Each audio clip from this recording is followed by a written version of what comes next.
السلام عليكم ورحمة الله وبركاته. اخواتي وحبايبي، معاكم اخوكم ابو نرمين.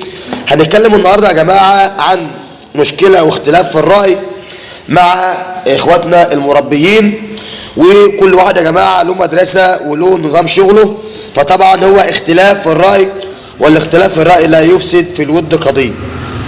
ماشي يا شباب؟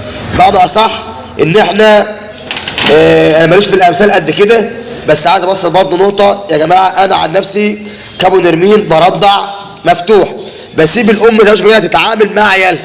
يا جماعه، سيب الام تتعامل مع عيالها، ده الرضاعه المفتوحه. انا ما برضعش حبيس. واحد يقول لي ابو نرمين الرضاعه الحبيسه افضل، الرضاعه المفتوحه افضل، عيوبها افضل.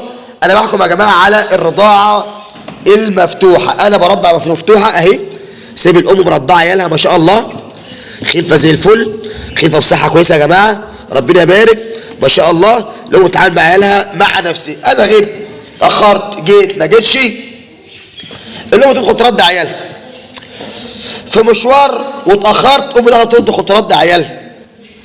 انا ماشي على طريق يا جماعه، ما تمشي ظروف، ممكن عامل حساب ان انا اروح ارضع الساعه 7 المغرب، يحصل لي ظروف ما اعرفش اروح المكان، يبقى ايه اللي يحصل؟ يبقى انا كده حجزت الام عن العيال فتره طويله ما رضعوش، واتدخلت في التربيه.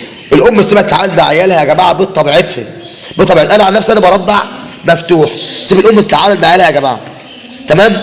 طب لو انت عايز ترضع حبيس، الرضاعه الحبيس هي مده الرضاعه الحبيس يا جماعه من 3 دقائق ل 4 دقائق. لان الناس اللي بترضع حبيس تسيب الارنبه 10 دقائق وربع ساعه مع العيال اكبر غلط واكبر مشكله. مده الرضاعه الحبيسه من 3 دقائق ل 4 دقائق، مش اكتر من كده. لمده كام يوم؟ لمده 15 يوم. 15 يوم، وترضع مرتين، مره الصبح ومره اخر النهار. طبعا ده كانت حلقه النهارده، يعني اجابه سريعه على احد الاسئله بتاعت المتابعين.